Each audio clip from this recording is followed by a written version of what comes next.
Okay, so go ahead and let's start this meeting, Rebecca. There it is. Okay, so yeah, we do start every market day, and yeah, we start every market day with cowbell. That is the opening and the closing bell. We have had moments where it got rung in the middle of market. Everybody was confused, started packing up. It was a whole thing. But yeah, we do start every market day with a cowbell. I'm Kelly Phipps. I'm the market manager at the town of La Plata and La Plata Farmers Market. I see familiar faces. I see vaguely familiar faces like we've met and possibly talked. Please don't take it personally if I don't remember you specifically. And I see some new faces. So this is an exciting day for us. Actually, there's a lot of new faces here. Yeah, we have it's all over the place. So cool. So my presentation is going to be a little bit for new people, a little bit for people who've been here for a while. And then we have our guest speakers over here from Charles County Agriculture, Economic Development, Molly Meehan, and Bill Hitty from the Small Business Development Center here in La Plata. They're going to talk about their services and the support that they provide to small businesses and agriculture here in Charles County and the region. Um, where was I going with that? Oh, so we have we're a little bit everywhere. Normally we have the Charles County Health Department with us. We don't have them with us today, but we do have slides to cover some of their stuff, and I am happy to direct you to their resources as well. Bit of housekeeping, if you need to go to the restroom, you can go right through the kitchen and just to the right. The restrooms are there. In the unlikely event of a fire and you need for an emergency escape, please run madly out those doors. Or if those doors are the problem, please go out those doors that you came in. What else? I don't know. Let's just start talking. That's dangerous for me to say. Let's just start talking about stuff because I'm really excited about this. Yeah. All right, here's what we're looking at today. I'm going to introduce you. I've already introduced myself, but to our resource speakers, but to the rest of our market and get an idea of how our market works. That's Meet the Market and our community resources. And they'll give you an overview of their services and market news. So that would be the updates of our market rules and what our layout looks like this year. And then the application process, a little bit about that. I have applications here that you can pick up later, but if you get all wrapped up in reading the many, many rules that we have, you may not look at them later. I'm just saying, just spoilers. And then any questions and that you might have about this, about your product and specifically, if you feel like it's specific to you, I would ask you to wait until after the group presentation is open and then talk to the specific resource that you need to talk to, because every product is going to be a little bit different. I love this crowd coming in. You're going to have to make the bell next time. I'm just saying. Otherwise, you got to tote your stuff in. All right. So introductions. I said I am the market. Yeah. Oh, we still got plenty of seats over here. Please don't feel excluded. But if we do run over, thank you for noticing that. If we do run over, there is a stack of seats out in the hallway, and please feel free to bring as many in as you like. Okay, so I am the market manager. This is my email address. This is not my town email address, but it's the one that's associated with the farmers market, so we're sticking with it. Marketing is consistent. Our market staff, we have Shanoa Soa, who is our on-site coordinator. If you've ever been to a market, you've probably talked with Shanoa. She's sitting over here next to Becca, who is on our market committee as a community representative. So we do have a market committee that gets, 3 of them get elected by the market vendors, the seasonal market vendors as a whole. 2 of them are appointed by me, and they're from the community. And then I only get to vote if there is a tie. So this keeps me from getting drunk on power and just approving applications willy-nilly. I'm like, do we have enough bakers? Do we have too many food trucks? That's never going to happen, by the way. We'll never have too many food trucks. But I consult with the vendors and the community representatives to get a good balanced look on how we're operating the market. Are we doing it fairly? Are we doing it? Is it fair to people who have different needs? The food trucks have very different needs from the farmers, for example. So on our market committee, carrying over from last year, we have Woody DeLauder from Rootbound Farms, who's sitting in the back. Tony Hamilton, did I write your name on here right? Oh, I did. Tony Hamilton sitting up here from Pondview Farms. we did not have a food truck representative by the end of the year, but I do, and Shanoa does. We talk to the food truck vendors all the time, so we're not leaving the food truck needs out. And for our makers and bakers, which used to be our other category, our makers and bakers, Lachelle Smith, and did I get this right? Lachelle, yeah, okay. Lachelle Smith from Beautifully Favored. And then Sue Buckley is the alternate, so who's coming in right here. And somebody was looking for Cottage Kitchen Sweets by Sue. There she is. Oh, you found her. Okay, sweet. There we go. Was it a drop off? Oh, nice. Where is my bread, Sue? Bring me my bread. We also have on the as a community representative Jessica Conjure. She was formerly with SNAP Ed, but she went pro and is now with the school, Charles County Public School System. So we still have her. We value her perspective on the nutritional benefits and her knowledge for that. And also, she's a community representative. So she's not here today, but you will see her from time to time when we do like customer accounts and special events and stuff. Okay. Well, okay. Yeah, I said Becca. I led with Becca. Shanoa sitting over here with Becca from our one of our community representatives on our market committee. Ron, Becca, here's Becca.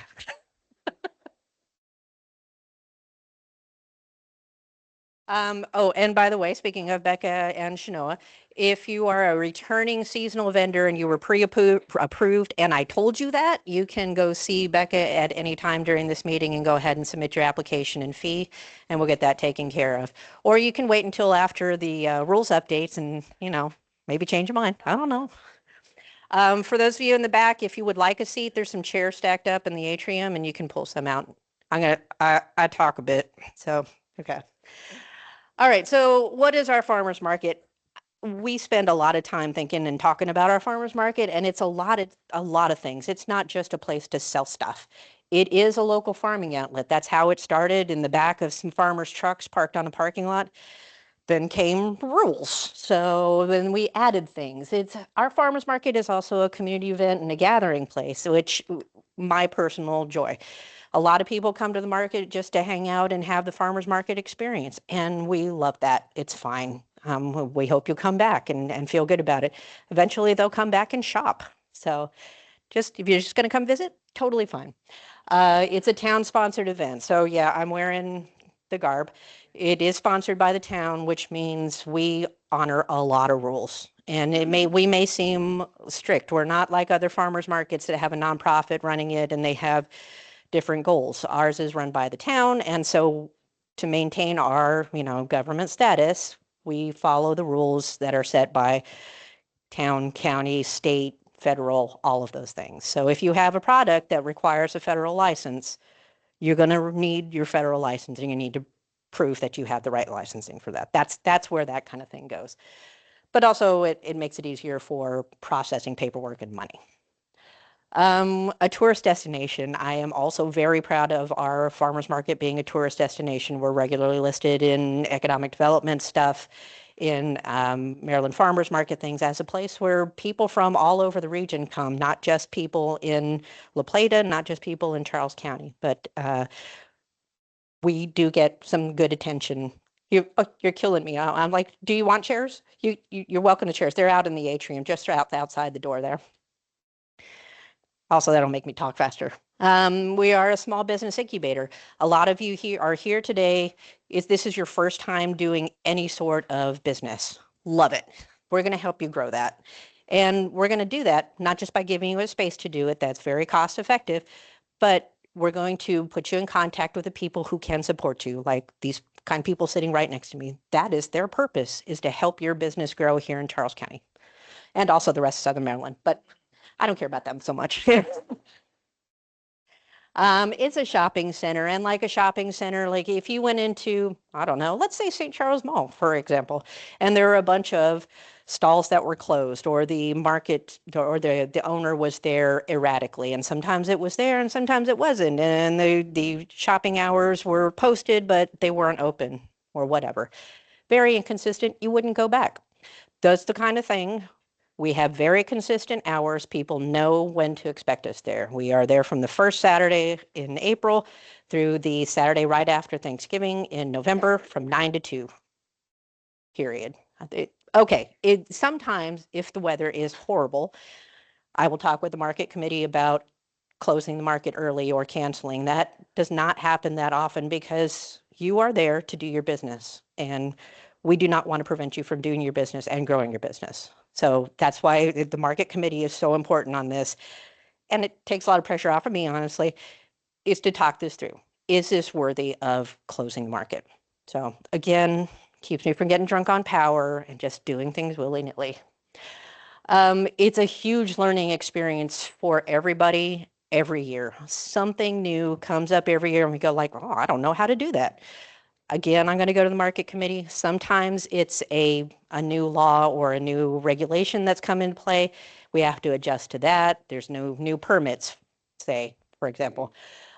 We will talk it all over, find a good solution that's fair to everybody that's going to be affected, all our stakeholders, and then we'll implement that. We don't often change rules during the year, just during the season. It's not good. And when you look at the application, you're going to see we have a lot of rules because things have come up during the year and like, whoa, great, now we got to cover that. Okay, that's how that works. Welcome to local government. Local government. We are a local government, an arm of the local government. So the town of La Plata is a separate government from Charles County. We are not part of Charles County, although we are located in Charles County, but obviously we cooperate and collaborate a lot with Charles County because we're here, and why wouldn't we offer those resources to all of our citizens? So we are a separate government.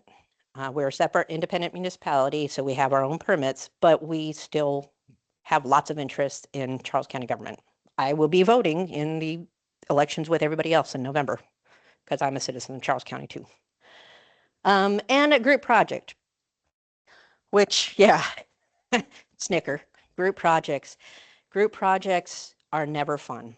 Somebody always feels like they're doing more, or that somebody is doing less, or that somebody's being treated better or more fairly, or they got a better spot.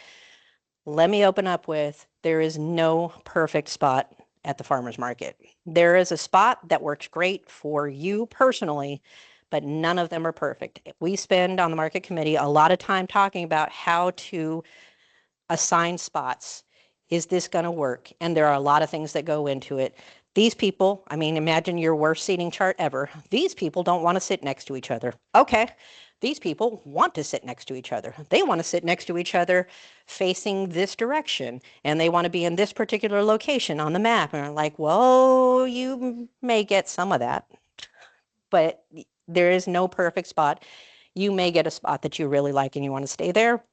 If you're a seasonal vendor, I'm going to do everything I can to keep you in the spot you like and accommodate the needs of your product.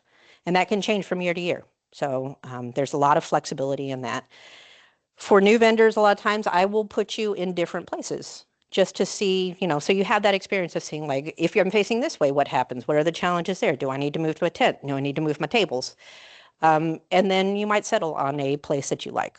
Or like, I definitely do not want to be XYZ for whatever reason. We have that flexibility to a certain extent, and I will try to accommodate your needs. Okay. I can't promise that all of them will be met. Yeah, so group projects. Somebody's going to be mad, somebody's going to be sad at some point, but hopefully overall it's going to work out for everybody. Oh yeah, we still got a couple more seats. And I think is there still two stacked over there, or is it just the one? Oh, okay. All right, so we're to the extra ones in the hallway. All right, so where is our market? Has anybody never been to our market before? You never been to our market before? Okay. So this is where we are located. Yeah, nobody wants to say, no, it's fine. This is where our market is. We're at the intersection of Washington Avenue and Talbot Street. I greatly fear that there are some potential vendors standing outside Circuit Court right now going, where is the farmer's market meeting? And it's because that's not us. We are not located. Downtown Hall is not located at the farmer's market. We have a memorandum of agreement with Charles County government allowing us to use the parking lots there for the farmers market. It's been in standing for decades, like long before I got here. So anyway, where the intersection of Washington Avenue and Talbot Street meet, that's where we are. On the Wednesday markets are in the smaller market north of Talbot Street, and Saturday market, the bigger market, is right behind Circuit Court. If you, oh, I don't have a little pointer thingy.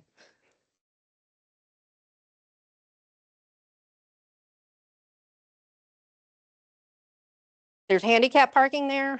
And as vendors, if you're handicapped, please, by all means, feel free to park there.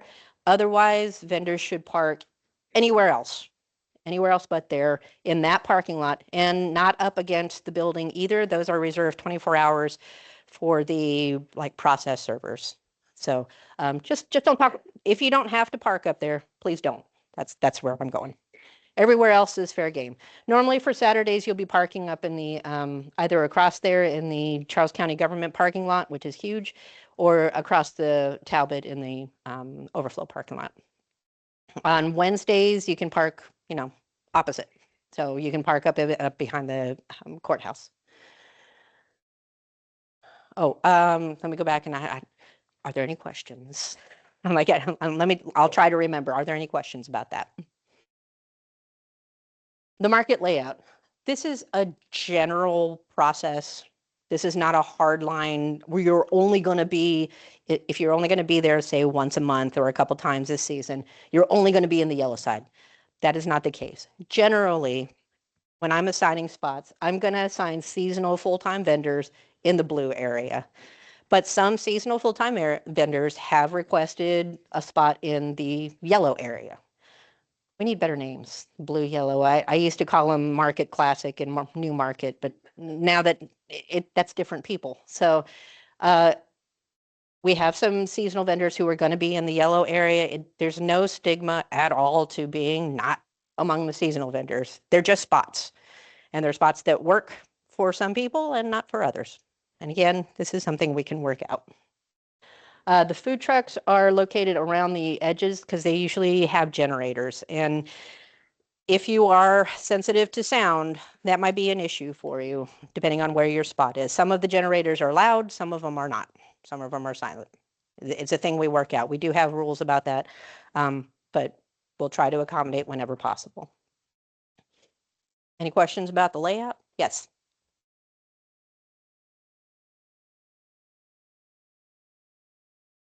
I'm trying to think, am I going to get to that in the presentation? Okay, sure. So part-time vendors, there are vendors who just want to come on a daily permit because we do offer daily permits and seasonal permits. And daily sounds like you be there every day. That is incorrect. And I wish there were a better way to say that. A seasonal vendor is expected to be there. They sign up for the full season from April to Saturday, or April to November on Saturdays, April to August on Wednesdays. And so regular attendance is expected. The regular expectation is every market day for your period. There are ways to flex around that. If you only want to come, say, once a month, or you only want to come occasionally, then you get a daily permit. And the fee is still negligible on a daily permit. Some people want to come twice a month. I have made accommodations for first, third, and fifth Saturdays or second and fourth Saturdays. Becomes a scheduling issue. People want to change days. They want to reschedule to that. I can only say that if you are coming irregularly, I'm probably going to schedule you wrong at some point. I've met me. I've done it enough times where I'm going to miss you on a layout. Consistency is so important. And Bill, you can talk about this all day long. Be there consistently. If you want to build a business, be there consistently. And if you want to build a business at the market where people expect you to be there every market day, be there every market day, or at least let them know where you're going to be. If you're, oh, sorry. Okay. The easy question was part-time and seasonal. Did I get there? Did I kick that enough? Yes.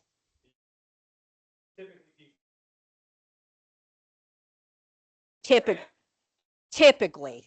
Typically, always exceptions to everything. Okay.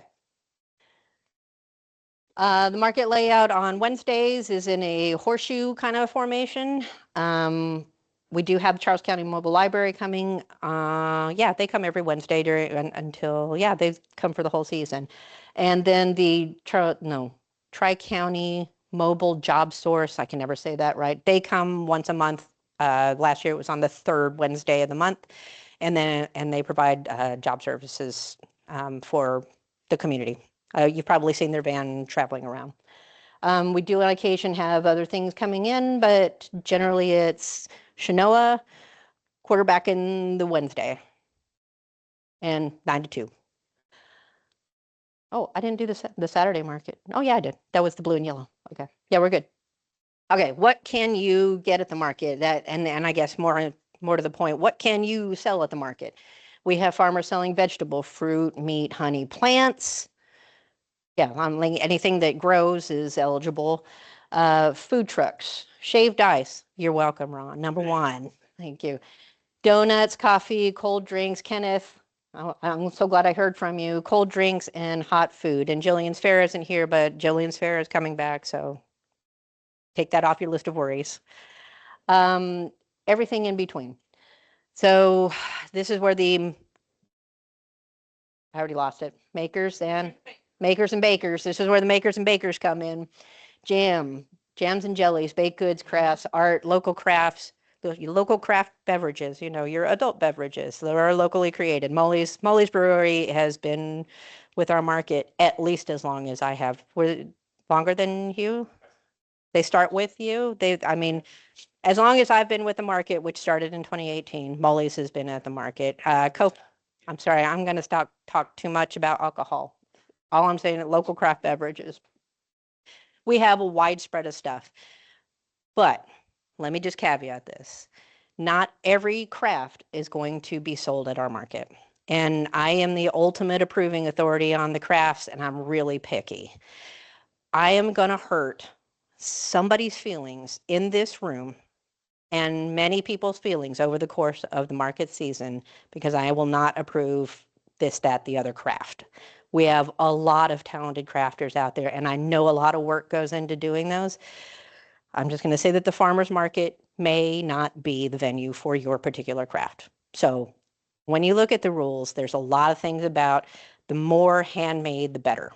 If you use a Cricut, if you use a CNC, if you use a 3D printer, your product is probably not going to get approved for sale.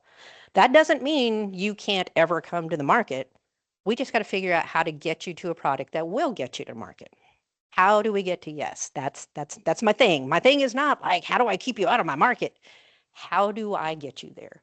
And it's going to be through following rules, years and years of rules. Okay. So I apologize in advance if you came here and you're like, well, that's what I was going to sell. Nothing personal. This is where we are. Oh. I feel like there could be a lot of questions about that. So I'm going to hold that for later. Okay. What does the town of Plata have to do with the farmer's market? Everything. It's our farmer's market. It's in our town code. So literally having a farmer's market and farmer's market manager is a town law. Um, the town funds the staff and the operations for the farmer's market. So it really comes down to the town is sponsoring this farmer's market, giving this opportunity, not just to town residents, but to the entirety of Maryland and anybody who wants to come sell. As long as they, follow the rules. The town provides the porta-john. It's now an ADA accessible porta-john because we have a community member who felt strongly about it, Becca, and we finally got that in place. So I'm super happy about that. I'm sorry, I'm so happy about a porta-john.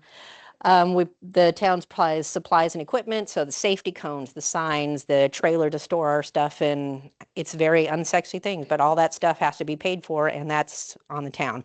That's where your fees go, by the way, is to pay for that kind of stuff. Reproduction, so all of these copies, things that get handed out, is all on the town.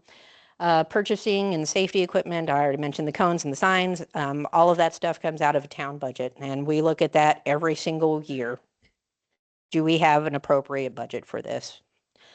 Permit issuance. So your permits get issued through the town. So when you fill out your application, it says farmers market vendor permit because it's a permit because the town is issuing it. You pay an amount for a permit, much as you would for a mobile food vendor permit or for whatever farms require for licensing. I don't know. That's where I have experts. I don't know what that is. Logistics, the trailer and the dumpster are provided by the town. That's why it's got the big town seal on it. The dumpster is supposed to be strictly for farmers market use. A lot of people will come when the farmers market is not in session and just use it for their own personal dumping. We found mattresses in there and tires and all kinds of things. That's not what it's for. It's for the farmers market. But, who's going to police a dumpster 24/7? And the MOU, the Memorandum of Understanding that I mentioned with Charles County, is for the use of the parking lot. That also absolves Charles County of any indemnity. I'm not sure. I'm not going to say all the legal words. That absolves Charles County in the event of accidents and that kind of thing. The application does include absolving Charles County, the town, and all their agents from damage or waiver, whatever that indemnity clause is. That is your responsibility. So that's the thing when you start thinking about insurance. Okay, our market structure, I told you about. We have our market committee. We have the market vendors. Amongst the seasonal market vendors, they'll elect the market committee, 3 of those members. We have rules and operating procedures. We're up to 8 pages of rules. We just got a lot of stuff that we want to put out front and you don't run into it later and go like, well, what about this? And like, well, it's in the rules. We're the government. That's what we do. Market volunteers. We do accept market volunteers from time to time to do customer counts, for example, or to do kid-friendly activities, family-friendly activities, coloring booths. We do try to schedule a monthly something family-friendly activity. Sometimes it doesn't work out. Sometimes weather happens. Community resources. I keep introducing your community resources just to reinforce that I don't know everything. I can't possibly know everything about farming, food trucks, and everything in between.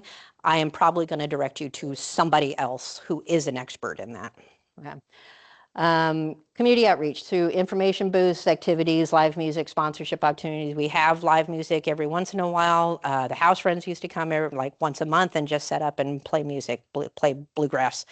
If you know anybody who is interested in playing that and playing free music at the farmers market, I am totally open to that.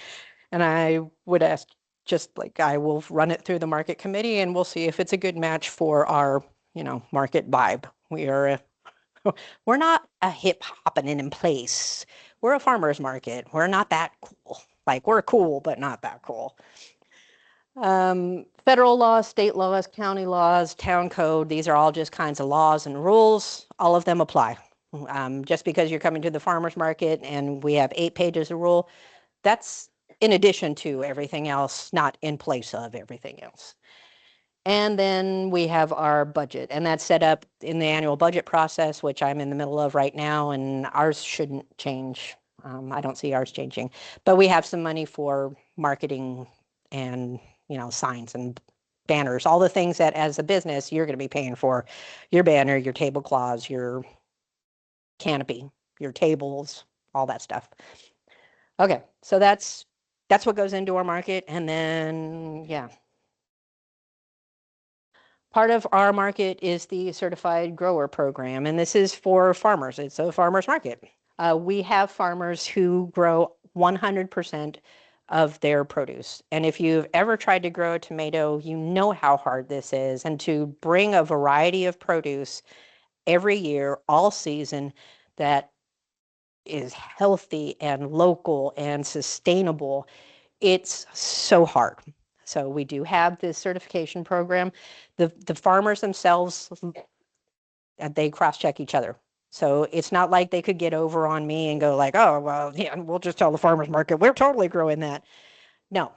So people who know about farming go out to farms and look at other people's farms and go like, are you growing that though? Because it doesn't look like you're growing that. It's also a good chance for our farmers to like train each other and go like, here's share practices. This worked for us. That definitely did not work for this. That might have worked in Virginia, but it's definitely not going to work here. Those networking opportunities, that is a big part of our mission. I didn't read the whole mission structure, but those networking opportunities between agricultural producers, so important to our market. How do you qualify? 100% of your vegetables and flowers that you sell must be grown by you. Sometimes they're on multiple locations, totally fine, but as long as you are growing it, you get the green sign, the green banner that says certified locally grown. Okay. We certify every year. Volunteer inspectors, I already told you about them. And how can shoppers tell which growers are certified? You look for the green flag that's hanging off there, and it's going to have that logo on it. Any questions for the farmers on that? Okay. Community resources. See? Told you. I am going to rest my throat for a second, and you can be done listening to me for a second and take a break and hand this over to not the Charles County Department of Health. Oh, see, they're not here, so I am going to talk some more. And then Bill is coming next. This is how they learn when they're going to talk. Charles County Economic Development, and that's Molly. SMATIC is not here today, but they are one of our other community resources. Charles County Economic Development Small Business, and that's Molly's colleague, and the Maryland Department of Agriculture. So we do reach out into the world outside of the town for all of our information and regulations and new developments. Community resources, shoot. We, up until this year, we have been processing Maryland market money at our market. It is transitioning to e-incentives, which for the vendors, mostly farmers who have eligible products, that means certification for SNAP and WIC, and then signing up for Maryland Farmers Market through SMATIC is going to be your responsibility. The really good flip side of that is you don't have to wait for the town to process your payments. They come right through to you. That is supposed to be rolled out this summer, right? I think is when they would Maryland market money. Yes, yes, because right. You're right. But the no, that's fair. Thank you for yeah. The people who were at SMATIC running Maryland market money are now part of Department of Agriculture. Yeah. So that new program, the e-incentives program, is supposed to be rolling out this summer. They're pilot programming with a couple of markets to make sure there's some, with any new process, there's new things to figure out. And then they're supposed to come to our market by this summer. That said, they were supposed to come to our market last summer. So I think we're closer. I think we're closer now. And if you're not familiar with Maryland market money, if you are using SNAP or WIC benefits, those vendors who have qualifying products can match your benefit money. We had done that through tokens before. We're not going to have tokens anymore. It's all going to be electronic. So when you pay for your stuff, you'll go straight to the vendor and pay the vendor instead of skipping to multiple tents. It's going to be easier for everybody, I promise, once you get through the paperwork. Charles County Agriculture. There we go. Now I can stop for a second. Morning, everyone. My name is Molly Meehan. I work with Charles County government. I work with the Department of Economic Development. And so it is our role to support businesses here in Charles County. And my specific role is to support our local farmers, watermen, everyone in the agriculture and local food community. I'm going to pass out my cards. If you already know me, then I don't think I have enough for this many people. And also, if you want to sign up for our newsletter or any of our services, I'm going to pass this around just to encourage people to sign up. So a little bit about our work. A little bit about the services that we offer. So I just serve as a resource. So if you are a new farming business or waterman, something like that, or if you're looking to expand or looking for resources for your business, you're always welcome to call on me. My cell phone and my email address are on that card. I try to be as responsive as possible. So if you're looking for connections for funding, for continuing your education, if you have no idea how to navigate regulation, which, it can get pretty, I don't want to, murky just came to mind, but can be challenging. Um, Business support, development, navigating regulation, I already said, support, finding new sales opportunities for your farms. If you have questions about anything at all, I'm happy to connect you to resources. I see myself as a sort of a weaver of connections. And so please always feel free to reach out. I have a small farm here in Charles County with my family. I am a small business owner. I've been through it for about 15 years in here, so I really do care deeply about serving our ag community and helping folks kind of get through and thrive. Um, I have a background in marketing, so I'm doing a large push. If you have any interest in getting listed on any of our digital resources, so our website, our social media for the county, for our newsletter, I send out a monthly newsletter. If you ever want to be listed under our lists of local seafood farms, etc., please let me know. Take my card. And we are expanding to do a lot more print materials as well that will be out in the community. So I'm working on a print guide for local food and farms and seafood. If you want to be in that, that leads me into, yeah, so let me know if you have content or if you have events that you have on your farm or your business, let me know. And these are things that I love to help spread the word on through our different channels. So we also have a push this season of doing small videos. I'm working with our media services department, so making small videos featuring our local farm businesses and seafood businesses. So if you'd like us to come and visit, I'm always happy to just come visit you, see where you're at, and see if there's any way that I can support your work. So we're doing small videos, photos, etc. So if you want us to be featuring you all, let me know. Um, what else? We have an upcoming free class that is marketing strategies for agricultural businesses that I'll be teaching. It's on March 24th in Waldorf, completely free. I will be feeding you if you come, but it's really about sort of small business, do-it-yourself marketing strategies to help support your small ag businesses. So we do different kinds of events like that. We just had a resource fair last year connecting last week. I'm like, where am I? Somewhat recently, connecting farmers with all kinds of resources. It was great. And that was all of Southern Maryland. I also wanted to plug, so yes, please come to that marketing class. It'll be great. I promise. I hope it'll be useful for you all. And I also wanted to mention on April 14th, is that right, Cindy? April 14th, the fairgrounds, 6 to 8 p.m. So the county and all of our glorious regulation is going through a comprehensive plan.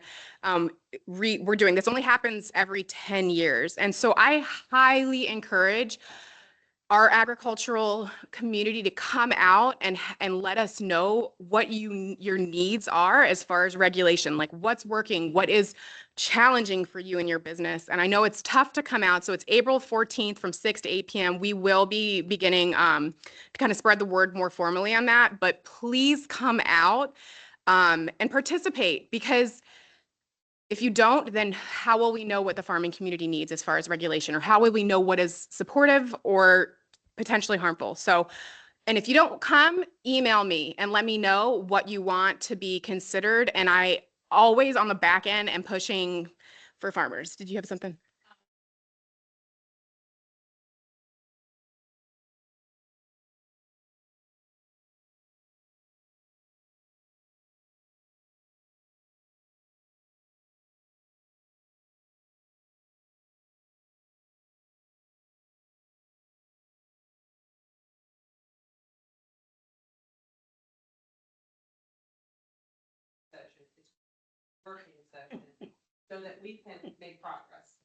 And if you don't know what codes or zoning ordinances or any of that stuff are, please still come. Like, we are going to get technical, but if you just have general feedback and you're like, this is an actual nightmare to navigate through. You know, this is a learning curve for everyone. Again, like Cindy said, we're meant to do this together. Sometimes these processes can be messy, but we don't get anywhere unless we all participate. So I definitely wanted to plug that. I think I'll stop there. I'll stop there. But yes, I hope to meet each of you. Please sign up and connect with me. And yeah, I'm thankful to hopefully meet a few more of you that I haven't met yet. Thanks, Kelly. Awesome. Yeah, this whole connection thing. Love it. Let's see. And Small Business Development Center. Sorry? Yeah. Did I mix up the miss list? Oh, well. Excitement. We flex, we adapt. That's what we do. Bill Hitty from the Small Business Development Center is up next.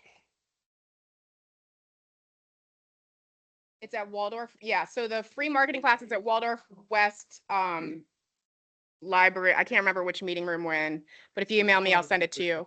It's the first one on the right. As soon as you walk in, it's got to be on the right hand side. That's Yeah. it's from 2 to 7 p.m. So we'll have a 2 to 7. yep. Ooh. We were gonna do it longer, but You need me to I was speak trying to in do here? it. And the comp plan meeting is gonna be, which room building is it? Commercial building A. And if you don't remember these things, send me an email and I'll send it out. I put this on our social media. I put it on our newsletter as soon as we get that one officially announced. But yes. Yeah, just I'll give him my background. So the reason I'm saying that is because we're working, SBDC is working in conjunction with the library on various programs, presentations, and that was part of the reason why they were connecting with you guys too, to be able to do that. Waldorf West Library was under renovation. They replaced the carpet and stuff, so it was closed. But yeah, it's a very big open meeting, a very, very good room to be able to go in, to be able to listen to presentations, training. So, my name is Bill Hitty. I'm a business consultant with what's called the Small Business Development Center at the College of Southern Maryland. Been with the SBDC for almost 26 years now. We're a grant funded program. All of our services are no cost and confidential to you. But we are partially funded actually by Charles County. So it's your tax dollars that go in. So a lot of the stuff that we do, we have to be able to account for our time, all that kind of good stuff. If it's a one-off question, I usually can answer yes or no. Usually I come to these, this is like the 4th year in a row or 3rd year in a row. Usually I come in with some critical thing that I have to talk about. Years ago, it was a business ownership interest. You know, other times it's things about being in good standing. Just as a reminder, if you have a legal entity that was set up before January 1st, you have $300 to pay to the state of Maryland by April 15th. Okay. So because the reason is, in case you may not have heard, Maryland needs money. Okay. Very quickly, they go back in and they will look at if you're in good standing status, probably within 30 days, and you haven't made that payment, they're going to put you in what's called not in good standing. That puts you out of compliance with the stuff that they're looking for. Put you out of compliance for eligibility for a lot of their programs in economic development. Okay, so it's critically important. If you're operating as a sole proprietor, you don't have the issue. But anything else, LLC, sub-S corp, corporation, whatever, partnership, those all have $300 annual fees for doing the privilege of operating in Maryland. Okay, so just wanted to make sure that I shared that with you. And I really appreciate Kelly giving me 2 hours to be able to cover all the stuff that I wanted to cover. So the other thing, if you happen to notice, is all these microphones are set up for Kelly-sized people. So, you know, that's why I'm standing up here doing this, because it is recorded and she happens to sit down. But just a couple of things that I wanted to share. The SBDC, I mean, normally pre-COVID, I was working with about 100 clients a year. Last year, I worked with 282. Okay, so our volume is going through the roof. My activity covers a whole bunch of areas. I'm the primary consultant for Charles County, but I have clients in all 3 Southern Maryland counties and a couple other counties. I'm also the College of Southern Maryland's rep on the Southern Maryland Ag Development Commission. So that's why when she mentioned about the Maryland Market Money, I know we've been talking about that transition for the past 18 months to MDA. And that was one of the things, because Southern Maryland Ag Development Commission only was primarily responsible for Charles, Calvert, St. Mary's, Anne Arundel, and Prince George's counties. Maryland Market Money Program was statewide. And that is why MD, it went back to MBA. It actually came from another organization, the SMATIC. We sort of like we're an interim group, but that's where the transition happened, and that impacts you as vendors. So I just wanted to make sure that that was clear, because SMATIC would yell at me and say, we're getting phone calls about this. So I know. I know Shelby's going to hear it anyway. So just a couple of things that I want to point out with you all. One of my big emphasis, I live in Charles County. My wife and I walk the market. We get to see her. Okay. I go to the Red Barn in St. Mary's. Okay. I go to various ones. I go over in Calvert just because, again, I have clients in all 3 Southern Maryland counties, and I'm traveling around all the time. So one of the big things that I'm always happy to see is a lot of you folks are using from a marketing standpoint, and you're going to pick some of that up probably from her class, is that the chalkboards are really cool, signage on there. But what I want to point out is this is the sign that's on my door at the office. My door, for where she's sitting to my door, that's that distance. Okay. When I'm walking through the middle of the market, walking down and seeing your table over here, your table over here, I'm with 85% of the other people. If I'm not a destination location person, I'm walking down the middle. So I'm looking left and looking right. Okay. What I need to be able to see is this. Okay. It's hard to really see your little tiny writing. All right. This is not that much bigger, but from a distance, it's going to be a whole lot more visible for you. So I always tell clients, because some of you, I prefer when we do with tables, I don't like to really sit behind. I like to see sort of U-shaped tables, just because it's easier access for people to come in and look at your products and services. Plus, it puts you out in front where you get to talk to people. Okay, but that doesn't work for everybody. Some people have their tables all the way in the back. That means their signage is in the back. If they have their tables up at the front, that means their signage is in the front. Again, understand how deep those parking spaces are. That's 5 feet. Okay, so the difference between 5 feet plus another 7 or 8 feet to be out there, you're talking 12 to 15 feet for people to be able to see your sign. So just signage is very important, even if you hang something on the side. These are really cool. I'm glad I brought this year, just quite simply because they're angled up. I like these. You can get these for like $8. All right. But you can also put rocks or block or something behind it. So in case it gets a little breezy, which it never gets down there, okay, over there, it doesn't rock and it's going to flip over, whatever. And you can just print this on your own computer. All right. So whatever you're doing, offering as a special, I just throw some marketing ideas out. People come in with all kinds of great products, but try to make it something special. And I think the other key, that location is huge from the standpoint, what Kelly said, consistency. Okay.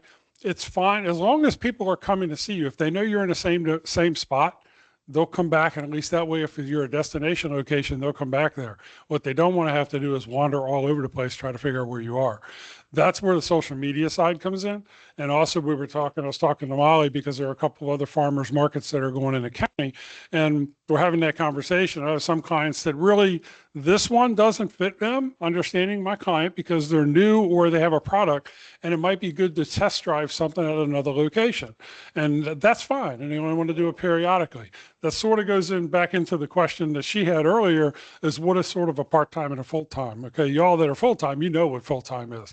Part-time for newbies is all trying to figure out what works for you and making sure that you get the information. So, I cover soup to nuts. I have most of my clients right now are what are called in-business folks. I've had a lot of folks that are here that actually here because they refer people to me and I get to be a guest speaker.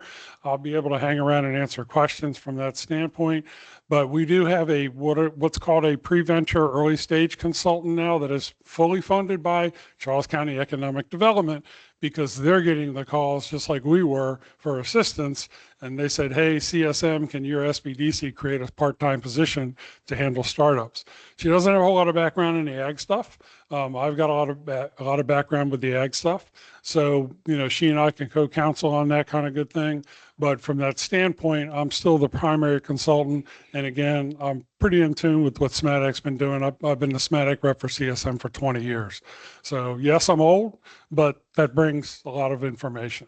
So One-off stuff, I have no problem giving an answer. Yes, no, here's whatever the case may be.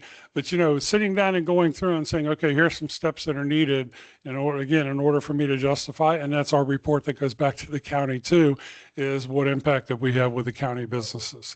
So I'll be able to hang around, answer questions. I don't have any good handouts. I got my cards up here, but we'll be able to answer questions. And if that's okay with you, I'm done. Is that all right? Okay. Thank you for being here. Appreciate y'all being here. See, look, I learned stuff today. That part-time startup position? Yes. That's awesome. We're the third person who's had that position, so hopefully she's fine. She's Okay. actually a county business. Well, I mean, it's a new thing. So It they're is a new they're thing. they're she's figuring herself out, which It is what we spend a lot of time is figuring ourselves out. Nice. Ultimate success story. All right, so Charles County Department of Health, who would be here, my cohorts in regulation. If you are doing anything, actually, I was going to say, if you're doing anything other than cottage foods, you probably need a permit for it. But there are some things in cottage foods you might think are cottage foods, but are not, and they require some permitting, or a commercial kitchen, or there's lots of other things involved. Charles County Health, the Environmental Health Department in particular, is an excellent source for figuring out what you need to sell your product, your food product. If you're going to sell a product that's going to be consumed by people, you probably want to talk to Charles County Health first. Even if you're pretty sure your cottage food is going to be legal, please, by all means, talk to Charles County Health. Can I say one thing? Yes. If you need an advocate to go with you to these meetings at the health department or as well as planning and growth management, when you're doing permitting and regulation stuff, or even at the state, I go with farmers to those meetings all the time. So I'm helped to be a cheerleader. It's good to have an extra set of eyes, not only to know where to go, but to help sometimes navigate things that get unclear. So heads up, I'm here as a resource. And a lot of times a startup business doesn't know the questions to ask. So that is an amazing service. Now I've learned 2 new things today, and I'm so happy for that. Do you have a small business counterpart for the non-ag stuff Yeah, that does that? We do that for everybody. Anybody that comes to us and has to navigate these pieces, we attend these meetings all the time. Fantastic. And so we can also help counsel in what to say and maybe what not to say at beginning meetings, to try to help keep your options open and things like that. So give us a ring. Nice. I love it. The QR code on this thing is to the cottage food guidelines. Those are set by Maryland Department of Agriculture. We follow those all the time. We see something new on a table, we go like, but is that a cottage food? Is it labeled correctly? Please, by all means, check those. They update them almost annually. Not that frequently, but enough frequently that even if you were selling cottage food last year, you probably want to check again. I mean, that goes for anything. Value-added foods, mobile food vendors, temporary food licenses, you're all going to talk to Charles County Health. You will need to talk to Charles County Health. I will need a copy of your permit when that gets through. Sometimes there's delays. I don't know how that's working lately, but we'll see. It's a new season. Oh, right. Yeah. So the temporary, I'm sorry.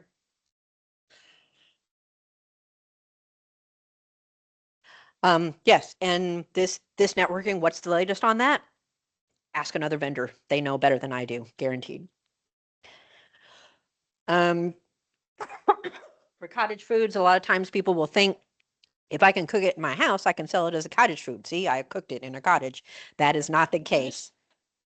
That is not the case. They are very strict about what kind of ingredients you can use in your products, how it needs to be packaged, how it needs to be labeled. It must be at least 10-point size, very specific. And yes, they have come out to inspect. What is allowable as cottage food? I'm not going to go over the huge list of things. There's a whole checklist. They have a flow chart and a guideline. I have if your product, does it have this ingredients? Are you cooking on a farm? There's just a mess of questions. Again, take Molly with you. Go talk to the health department. Make sure you're doing it legal, because they see you selling it on Facebook, they will find you. They do track Facebook. So. What is not allowable with cottage food? Those will tell you they're very not. It's mostly not. There's more not than is. I'm going to warn you ahead of time. So go in there with an open mind, but know that a lot of things are not going to be allowed. Cheesecakes generally are not going to be allowed as a cottage food. No, I'm going to take that generally out. Cheesecakes are not allowed as definitely not allowed as cottage food. And they're very clear in there. This is not. Macarons, no. That's a no. And people are looking for them every year, but they require refrigeration. And so, no, there's a lot of instances. Macaroons is different. Macarons is one thing, macaroons. And it really isn't how you ask the question, right? I mean, what are we talking about? And that's the thing you go over with the house. What actually are we talking about? Yeah, chocolate covered fruit. To my great sadness, not allowed. Okay, now we're getting to the stuff that you really came here for. Our seasonal calendar. We're running April 8th, which is the first Saturday of April through, oh, I'm sorry, I started with Wednesday. So April 8th is the first Wednesday. Is that the first Wednesday? I don't know. Second, is it the second Wednesday? So that one doesn't work so much. All right, let me start with Saturday because that's easier. Saturday starts on the first Saturday of April every year, and it ends on the Saturday right after Thanksgiving, which is also Small Business Saturday. That's usually our big blowout holiday shopping day. And it's part of the overall downtown La Plata Small Business Saturday. So you get to be a part of all of that. Wednesdays run April 8th to August 26th this year, which is right before Labor Day. Somebody asked me, and I can't remember who, why are the dates different for that? Because in looking at and talking to vendors at the Wednesday market, once school starts up again, it's a dead zone. It's like a desert. It's so lonely out there. And then that's costing you money because you created a product that will not get bought. So market committee voted to have Wednesdays be a shorter season. The hours are 9 to 2 every market day. Charles County Mobile Library, we already talked about. Southern Maryland Job Source on third Wednesdays. At the end of the season last year, they were predicting to come back. So, yay. This is part of our, our community gathering space, our forum, our third space. If you saw that in the mission, this is what I love about at our market.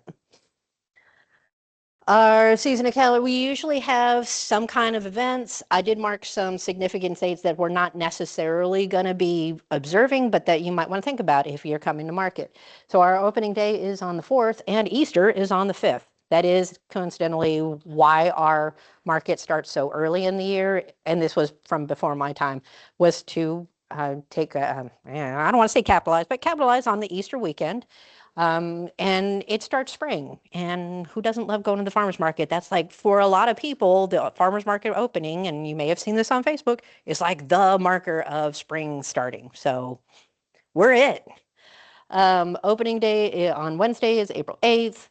April 18th, we have a green fair planned with the Key Club's Environmental Committee, again, with our community connections. This warms my heart so much. We will have market elections the first month of April.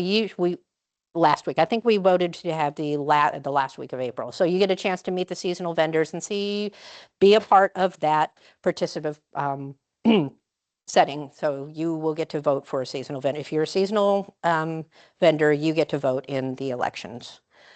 Mother's Day coming up in May, so there's some obvious marketing things, just things that you want to think about. And as vendors, you're not required to participate in any of this. You may not want to. It may not be your thing. You may be against your religion. There's lots of reasons why you wouldn't want to. That's totally fine.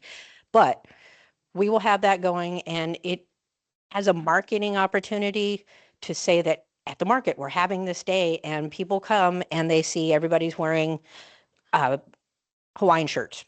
Hawaiian shirts got to be the most fun day. It's an easy one. People have Hawaiian themed products. They decorate with like a grass shack. It's super fun. Jillian's Fair, not Ohana Snow. They never do any of that. Yeah. Ron, Ron, that's it. I'm canceling Hawaiian Shirt Day. I'm canceling Hawaiian Shirt. No, I love Hawaiian Shirt Day. But anyway, and it's like when you go to a baseball game and everybody's dressed up in whatever. It's fun. Okay. Anyway, so there are a bunch of seasonal dates, and all these slides will be available on the town webpage when we're done, so you don't have to write everything down. Those are the planned events for this year. We do occasionally have promotions on the fly, like something will pop up and we're like, that is so cool, let's do that. There's some movie that's opening, let's do all that. And not all of the vendors will be into it. Totally fine, but it is fun. Oh, and here we are, the market rules update. We did not, let me just flip forward real quick. That's it. One entire page of market rule updates. And the whole point of this rule was to clearly identify vendors who are selling produce that they did not grow. This is not a judgment against that.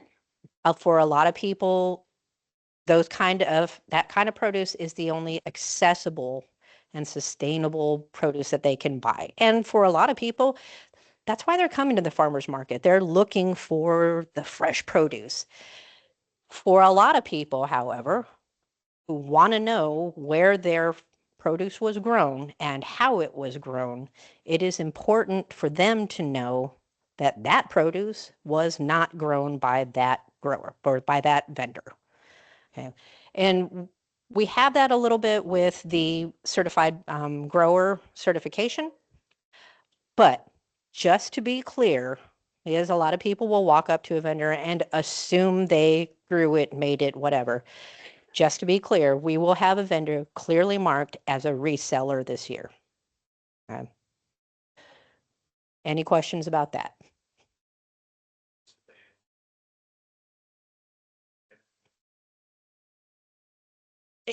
Yes. So part of my approval process is talking, and we talked about this before about market applications. One of the reasons I take it to the market committee is to look at product balance. Like, do we have too many bakers? Do we need another person making XYZ widget? Okay, no, we have 4 making that. We don't need any more of that. That this produce reseller is a part of a product balance. That is the produce that's going to be available at the market. We do not need more than one produce reseller. But the produce reseller is going to provide a variety that isn't otherwise available during our growing season or in Maryland and volume. Yes, there, and because we're a popular place where people like to come visit. This is the universe telling me to stop talking. This was our only rule update this year. And while it may not mean a lot to you if you're not a grower, if you are a grower, this is pretty important. And we have talked about this for years. Do I think this is a perfect rule? Absolutely not. We're still going to be working on that because we adapt every year. And as we have new vendors coming in and we look at the new product balance, we go like, is this the year we have 0 resellers and we become a growers only market? For me, I feel like that is our goal, but that volume and that variety does not yet exist in Southern Maryland. So we're going to keep supporting the growers until they can grow enough volume and variety. In the meantime, we have a reseller who can fill that gap. Quick, Ron's out of the room. Let's talk about him.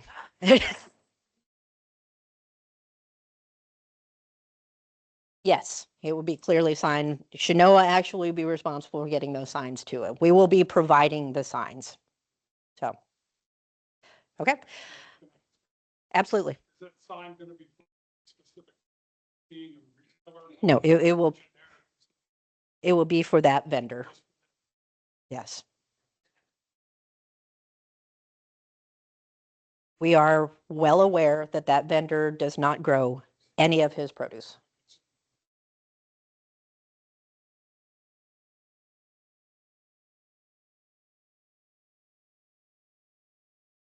Okay, so great question. Thank you for asking that. There is within our market rules a 25% area where there's so many of them and there's so many clauses and exceptions and stuff. Yes, because growers can't grow everything all season, or deer come through and they destroy your cantaloupe crop. Sometimes some supplement is needed, but in this particular instance, we're talking about a vendor who we know is not growing his own produce.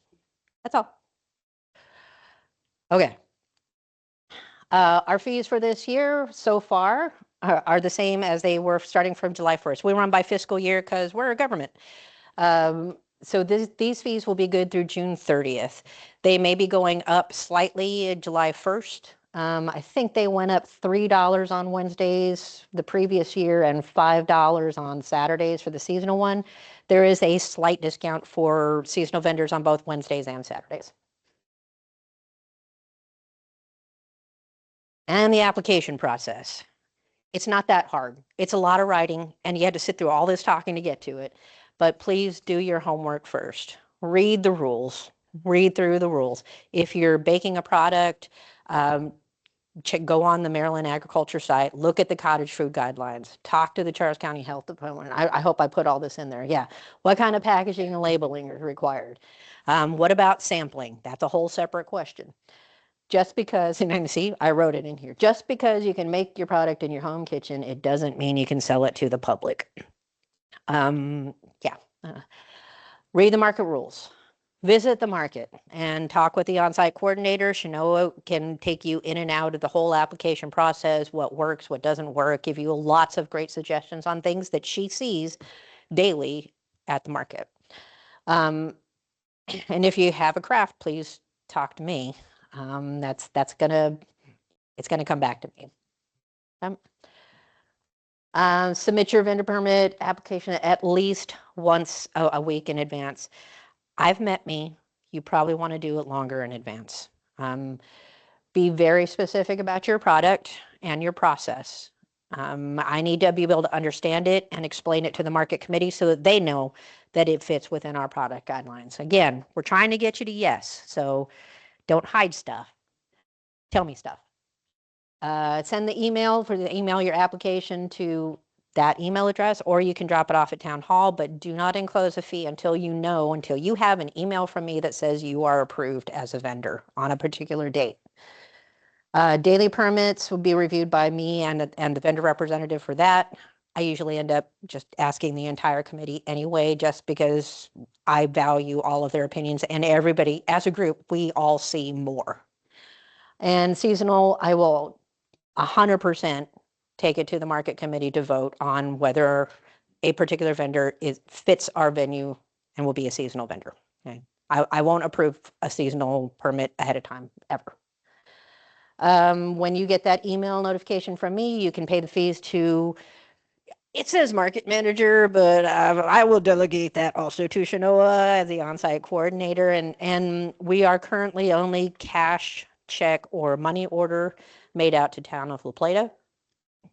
The town is working on credit card payments, but that, like everything, and you'll feel this a lot, if you take Square, there's a fee on it. Are you going to eat that fee, or are you going to charge it to your customer? Every time, the more transactions you have, the more money they're going to take out of your pocket. So you're going to need to be upfront and just be transparent about it. That includes a fee. Most people, sorry, way off track. Most people want to support a small business and don't want to take money out of your pocket. So just be upfront about it. Okay. I think there was something that I needed to say. I'm gonna remember it. What he told me. Pre-approved vendors, if you're sitting here, we talked about this real early on, and now we're about an hour in. If you were pre-approved, you're on a list. Becca has the list. You can submit your application and your fee today, and we will get you. And also be sure to mark on there if you have any changes to your preferences on your layout, where your spot is. Let me know all that stuff. Fill out your application, attach the fee, deliver to town hall, and submit it by March 20th. After March 20th, I will start considering giving your spot away to somebody new. So March 23rd, if you've never been a vendor at our market, you can submit your application starting March 23rd. Email, hard copy, however it is you do it. If you do it hard copy, they'll stamp it at the one that's received, and it'll have your date on it, so I know who came in first. Do not submit fees. I think I said that before. Do not submit fees until you have written approval. Getting refunds from the town is rough. So let's save all of us trouble. Okay, so I didn't write it on here, and I meant to write it on here. In the application process, on the application, it asks for your products. Oh, I think all I said was be very specific. Be very specific about your products. And when you do that, those are the products that you are approved to bring to market. Just because somebody else has something else that you can do doesn't mean you can sell that. You are not buying a space that you can fill with whatever you want. We are watching the product balance. Remember, product balance, approval process. If everybody who can bake cookies brought cookies all the time, nobody's selling cookies. That's why we watch the product balance. We're not trying to set our market up as a used car sales place where all of the vendors are pitting themselves against each other. This is not a Shark Tank situation. Our goal is the most success for the vendors possible in that space. And hopefully those vendors will grow up and become their own brick and mortar, ideally in La Plata, but possibly somewhere in Charles County or in the region. We want you to be successful. We want all of our vendors to be successful. Part of the way we do that is through the application process and what products are approved for sale. Yeah, that sounds grim. It is. And I have had to be nasty to people and go up and go, because this is written in the rules, I have the power to do this. I walk up to a stall and this item I know was not approved for sale. Please remove it from your table. That is a thing. Okay, so when you fill out your application, please be very specific. If you have a web page, Facebook, Instagram, stuff that I can look at, those are the best. I love to watch people's videos on how they made their thing. That like I could do that all day long. Okay, please be specific about your item. Okay, and so that's the application process. Wow, I really brought the room down. Okay. So our agenda, we had introductions, community resources, meet the market, market news, the application process. All right, up to now, I think we covered everything. I don't see a lot of checks coming in, but I know they're coming. I know we have some applications floating out there. We're at question and answer for the group. And once we're done with group questions, then please, by all means, come talk to Molly and Bill and me and talk about your individual. Yeah, absolutely. But turn on your microphone. Sorry. The first thing that I do, always refer them, just like Kelly said, refer to the health department, Charles County Health Department. The second thing, while they're waiting to do that, SMADAC, Southern Maryland Ag Development Commission, smadac.org, has several really good on-demand videos and trainings that were done over the last couple of years to be able to go in and look at the cottage foods requirements. So that is one resource for you to be able to go in and look at stuff. The other thing that I wanted to mention, I forgot to say it earlier, is we have some no-cost online trainings through SBDC, and one of them is running March 17th. It's do-it-yourself video marketing for your own business. So, if you want information, you grab my card, you can go in on the training calendar and see that. But again, that's relevant to a lot of the stuff that we talk about. But I think those of you that are relatively new, it's even more important, especially those of you that use social media. But yeah, those of you that get into this food stuff, there's a lot of regulations about all that. And that is really, really critical, important to check with health department. Yeah. See, collectively, we know so much stuff. It's all in asking the questions, making those connections. Okay. So okay, over here.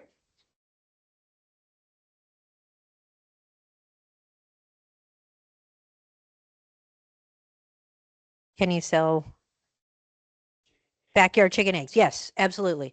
I will say we got a lot of chicken eggs at the market. I mean, yeah, yes, absolutely. I'm not sure about, and Molly, this is finally following you and in the health department, duck eggs, goose eggs, quail eggs, all of those are eligible for sale. And Yes, but you do have to be registered. I can help you navigate getting. Yep, exactly. yeah, and I just For the yeah, MBA. yeah, and people do have backyard eggs all the time. Excellent question. Thank you for asking about that. And I don't think I repeated it, but it was about, can you sell backyard eggs at the market? The quick answer is yes. Get a permit. You're second after Ron. Yeah.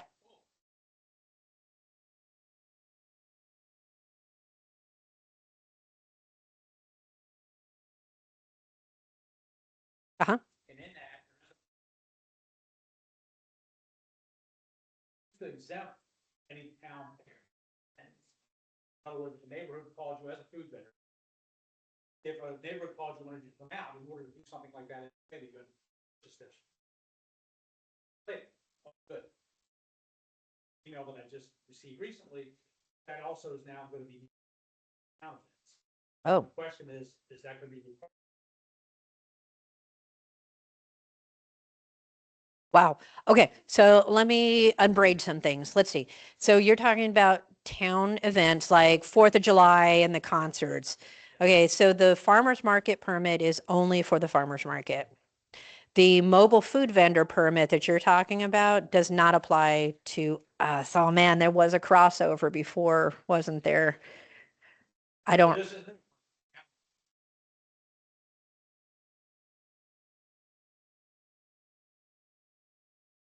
if you are, no, if you have a permit at the farmer's market, you are not required to have the additional mobile food vendor license.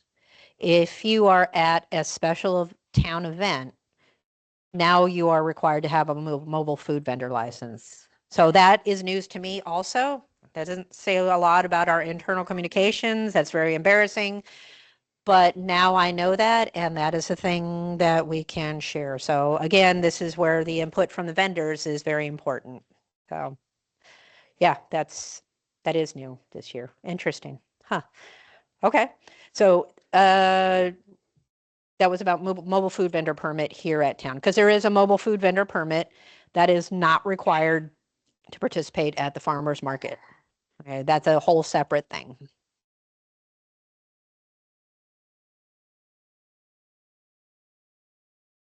So much permitting, so much licensing.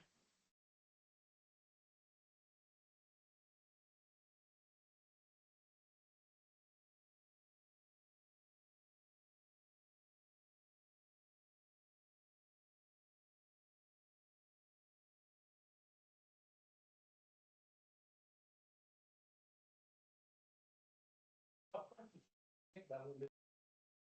So take advantage of it.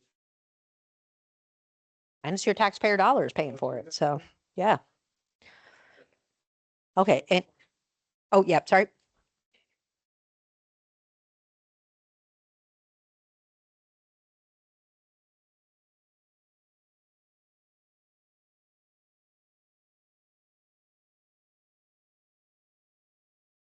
Okay, so for a daily vendor, should you write the specific dates you would like to come?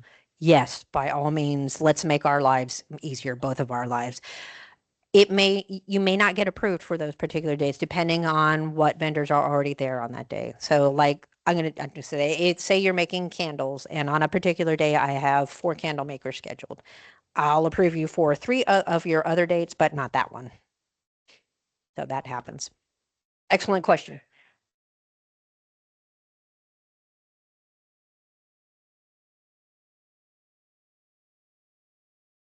Yeah.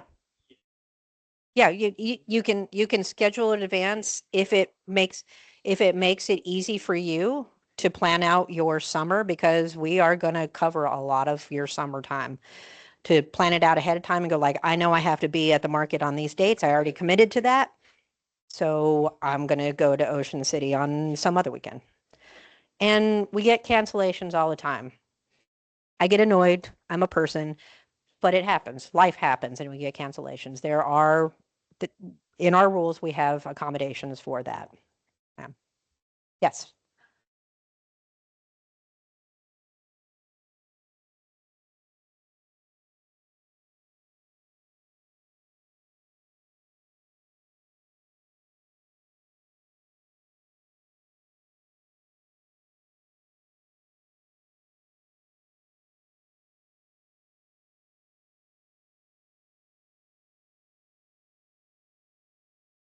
Traditionally, my face tells everything. Like, I don't know what it's doing. I'm like, yes, by all means, cross market with other vendors. Yeah. And it's that kind of collaboration. We love it. I love to see that. I love to see that Raw Juice Market and Thorngood and Simpson's Market Garden are selling together elsewhere, even not even at the market, but that our market has a part in inter-vendor collaboration. I love it so much. Okay, yeah.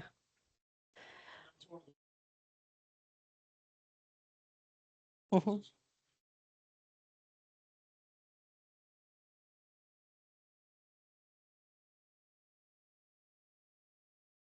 Yeah. And as a marketing thing, getting people to see what your product is for is fantastic. Yeah. Great question. Thanks. Okay, so any other questions for the good of the group? Okay, well, awesome. If you have individual questions, this is your time to come talk with all of us. If you have your application and fee, or you need to pick up a packet, you can do that over here. And then this recording will be on our town webpage, I'll say Monday, and the application will be available as well. One thing I meant to mention, Did you if find you're out? just starting a new business, thank you so much for trusting me with it. And I hope you have an enjoyable experience. Okay.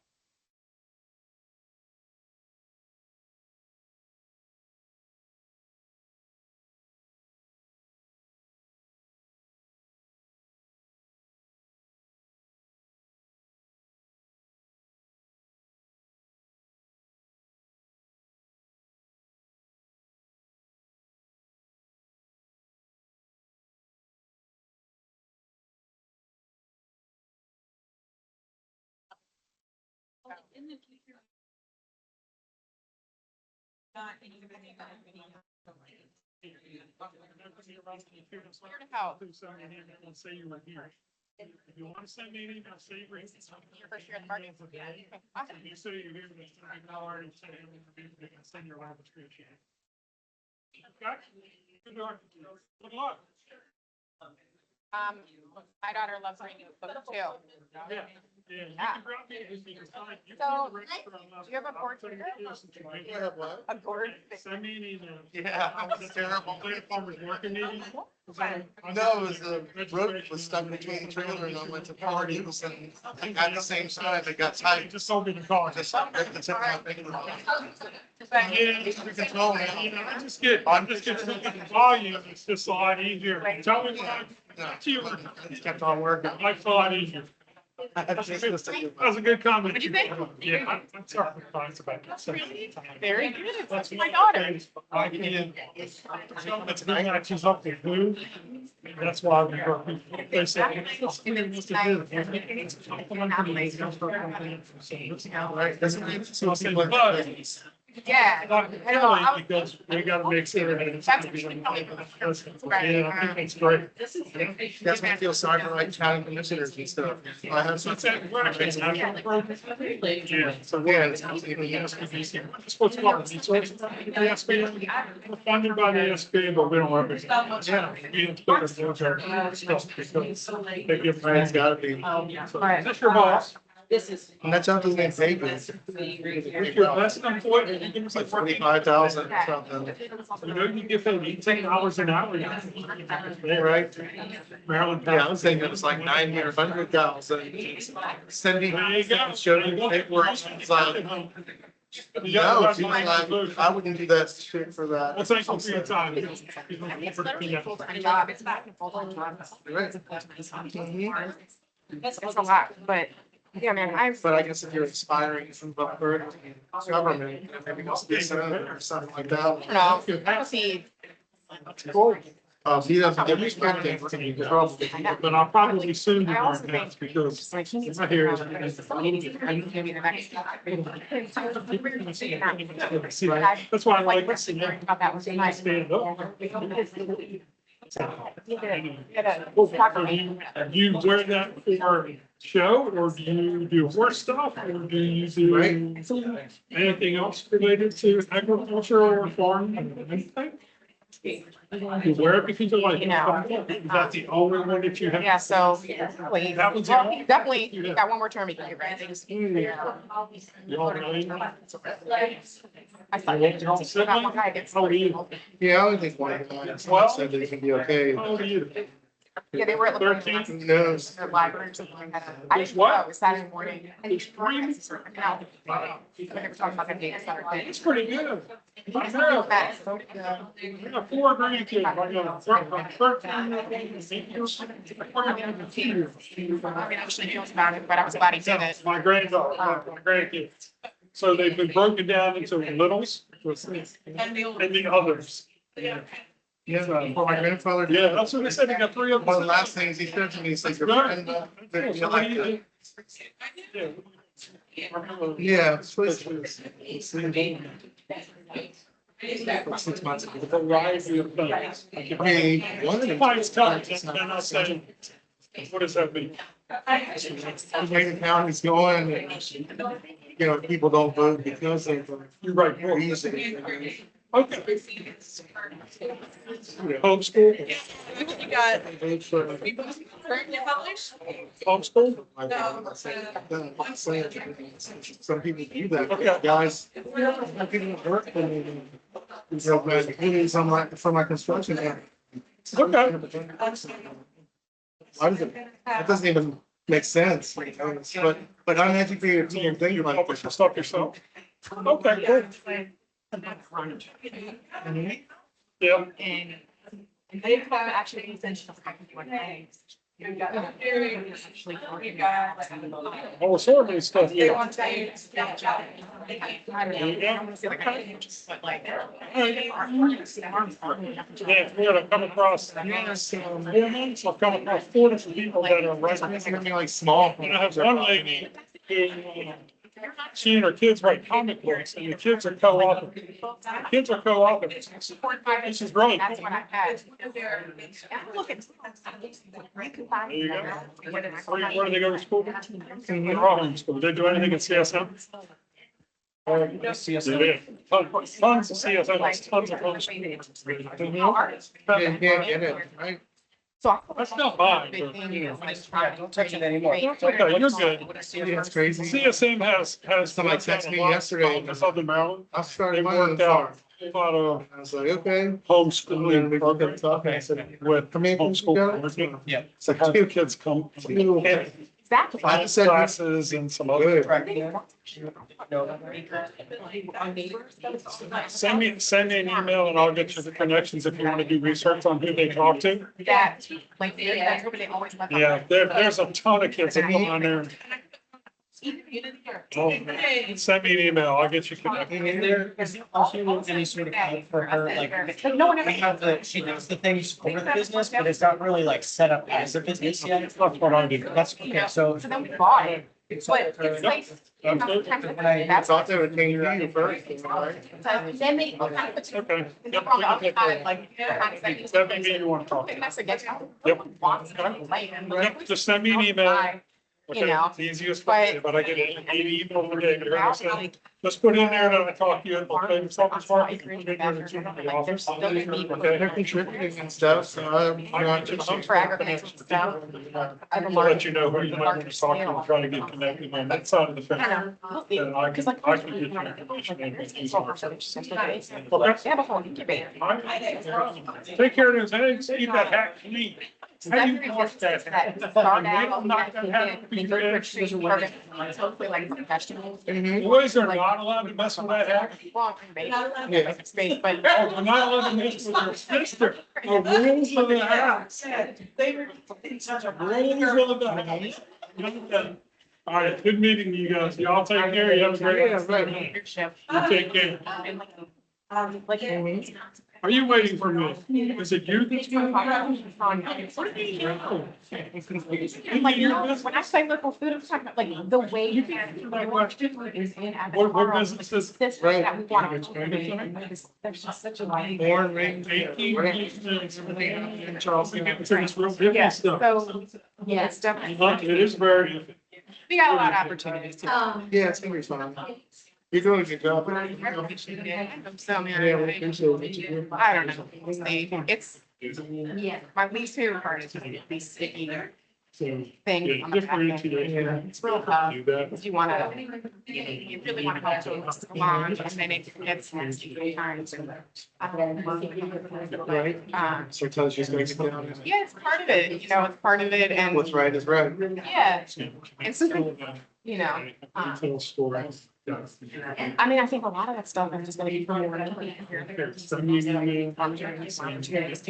about that. We can set up a time to do Like, this. it's not gonna be like, Send you an email. like, people are gonna be doing value add stuff, people are gonna be doing stuff that like, or, like Mark, who's doing.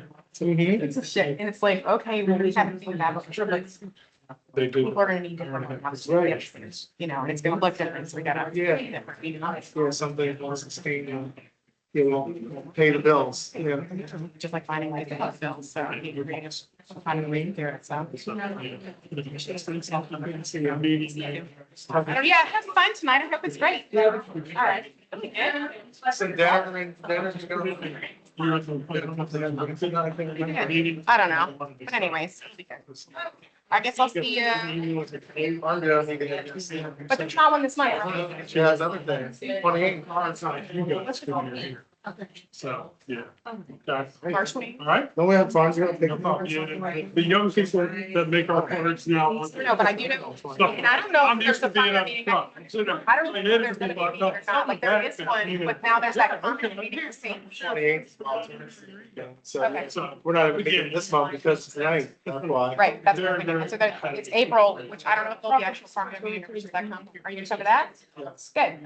Please do. Please encourage other folks. Don't worry, to do it. you don't need to. Yeah, but hopefully, like, we just get a good wide range of folks, and then even if people don't understand all the regulation stuff, like, just have perspective and put the input, we need it. We need it. All right, All right. see you later, drive safe. You ready? I can tell people, I mentioned it a little bit. Okay. Tell people, especially, she needs to talk to you. Okay, sounds good. I think that- Hi, how are you doing?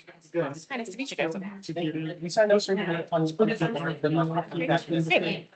So you need to. We've got some, Sometimes. we've got 3 acres of land. Yeah.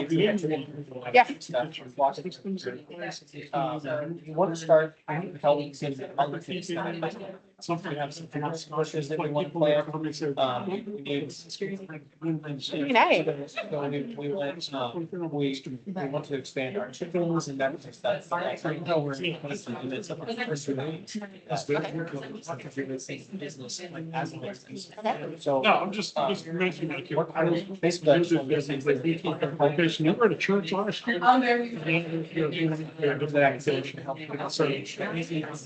Planting blueberries, or is that kind of the services that you do? So, Not that- one not of the, that- well, so we are do specifically business services, but I also help connect you with the services that are available. So where are, you're in Charles County? Right down, okay, great. So you're closer than here to our, have you ever heard of Soil Conservation District? So Charles, okay, Go visit other farmers markets. yeah, exactly. So they're, it's slightly further north of you all. So they do a lot of services around, like technical advice for farmers, how to, have sustainable practices, et cetera. They also manage our equipment rental program for the county. So we have an incredible amount of equipment that are available for rent from farmers. They can help you determine what you need, like for blueberries, you might not need to till, you might just be using post hole diggers. But they have all kinds of technical systems. So does Hayden Shug, who's University of Maryland Extension. He's amazing. So if you want advice of like coming up with technical farming, plans, like I have a farming background, but it's not technically my job, but like the actual farming, like ins and outs. But like Hayden from University of Maryland Extension, who's our local extension agent, is incredible, as well as them. So they manage the equipment rental. And so they'll have everything from like post hole diggers, which sounds like it's just for digging posts, but also can be for planting series, stuff like that. But they have like combines, they've got all kinds of stuff. And so that is a really amazing program. Okay. You don't, I don't taste test. Contacting somebody about it. Okay. I know, that's me. I'm the sweet. And my neighbor has like 15 trucks. I'll reach out. Yeah. Guess we got the, Yeah. So. Well, if you email me, I'll send you I'll connect you with them, see what, what they've got available. Sitting around the house. So what else are you needing a tractor for specifically? Just like anything. I need a brush hog to come in. Eat them while you're in, so you can take a break.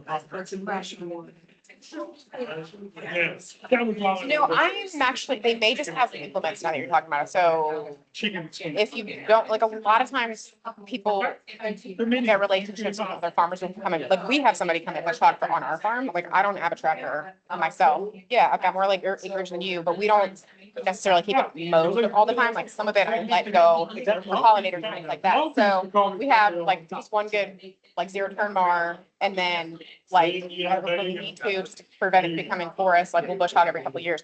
So, and it's not expensive. Like farmers don't, it's not, it's like a few $100 to get a couple acres. That's probably. Yeah, that's cheaper than getting a tractor. Like I said, I'm 3 acres, it's about half an acre. And then I have what's about half an acre in the back, and then the other 2 acres, I don't want to become forest, so I need to. Yeah. Yep, and I wanna take out a skid steer with a reasonable brush hog to clear out garbage on the hill. Okay. Should go. So that's kind of the 2 things I look at here. Yeah, it might just be making more connections too. Now that I'm thinking about it, you might be right, they might not actually have, it might just be instruments, but I could be wrong, but there's definitely connections with like the farmers that are in different areas that do that kind of work for each other. I'll send you an email, nothing else. Yeah. That's the one. Yeah. Also, is Charles County do like small business. Like, so I track it myself. that kind Right, of so stuff. equipment loans, right now, economic development, we do not do any agricultural loans. I do have a program proposal and to be doing small loans. However, like we're going to look for grants and loans Okay. locally. It's called Marbidco. So Marbidco has small, and I can email this all to me. Like if you email me with your questions, I can email it all back to you. But Marbidco has small business, agricultural grants and loans. MARBIDCO, Marbidco. And so it's Marbidco, and I mean, if you're just looking for loans, you can also go to Colonial Farm Credit. Definitely transfer. Yeah, well, Marbidco